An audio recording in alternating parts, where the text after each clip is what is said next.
1947 में जब भारत का विभाजन हुआ तो उस समय 23% मुसलमान 30% भूभाग 9 लाख वर्ग किलोमीटर कैसे ले गए। इस पर कभी किसी यूनिवर्सिटी में, स्कूल में, किसी सिलेबस में पढ़ाया नहीं जाता है। मैं बताता हूं कि हुआ क्या था।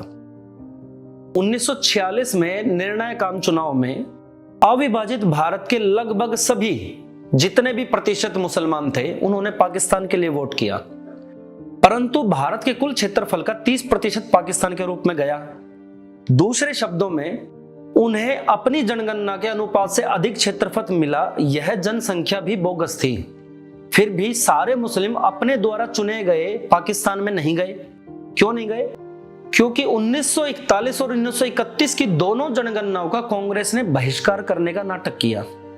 मुस्लिम लीग ने चुपके से भारत के सभी मुसलमानों को उन दोनों जनगणनाओं में फालतू के नाम जुड़वाने का संदेश दिया। इसे रोकने वाला और जांच करने वाला कोई नहीं था। अतः 1941 की जनगणना में मुसलमान की संख्या में विशाल वृद्धि हुई। आश्चर्य की बात यह रही कि कांग्रेस नेताओं ने बिल्कुल स्वेच्छा से 1941 की जनगणना के सारे आंकड़े मान्य कर लिए, जिसमें कि वह विरोध कर रहे थे। पहले उसका बहिष्कार किया और बाद में सारे के सारे आंकड़ों का आधार लेकर मजहब के आधार पर देश का बंटवारा कर दिया। इस प्रकार देश के वे भाग भी जो मुस्लिम बहुल नहीं थे पाकिस्तान में मिला दिए गए, क्योंकि मुस्लिम लीग और कांग्रेस दोनों ने डील कर ली थी। विभाजन के समय मुसलमान के हिस्से में ज्यादा से ज्यादा भाग गए, इसके लिए वह जनगणना में वृद्धि करवा रहे थे। विभाजन के बाद उनको अल्पसंख्यक होने की मलाई मिलती रहे और 5वें स्तर के गजवाई हिंद प्रोजेक्ट को सरकारी स्पॉन्सरशिप मिलती रहे।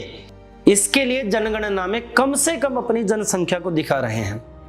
अब जब 2021 में भारत की जनगणना होनी थी, उस समय कांग्रेसी और कांग्रेस पोषित वामड़ू मुसलमान के अंदर यही मैसेज फैला रहे हैं कि अपनी संख्या को कम से कम बताना है, गलत बताना है, झूठे रिकॉर्ड देने हैं।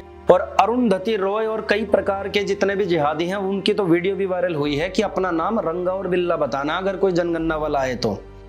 कांग्रेस के पास भारत और भारतीयों के उत्थान का, उनके गौरव का, उनके शक्तिशाली होने का कोई भी ब्लूप्रिंट नहीं रहा।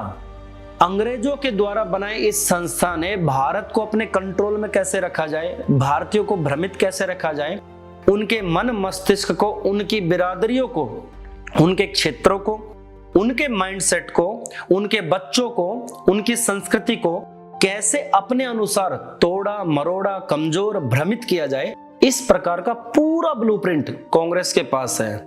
और वह ब्लूप्रिंट उस पर इंटरनेशनल स्पॉन्सरशिप के द्वारा काम करती भी है।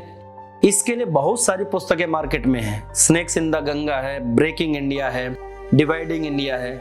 इस प्रकार की बहुत सारे लोगों ने इस पर रिसर्च की है। सारी की सारी सीरीज हम धीरे धीरे आपके सामने लाएंगे। अगर आप हमारे विचारों से सहमत हैं, आपको लगता है कि जन जन को इन बातों का पता होना चाहिए और आपको हमारा प्रयास पसंद आ रहा है, तो अपने संपर्क के सभी बंधुओं को इन विचारों से अवगत कराएं। जय भारत, धन्यवाद।